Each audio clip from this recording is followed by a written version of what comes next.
You ask Tiger to solve. This deals with linear equations with one unknown. The final result is w equals 3/5. Let's solve it step by step. Swap sides. Group all constants on the right side of the equation. Add 4/5 to both sides. Combine the fractions. Combine the numerators.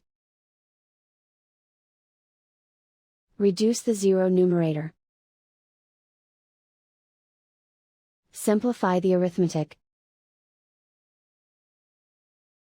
Combine the fractions. Combine the numerators. And so the final result is w equals 3/5.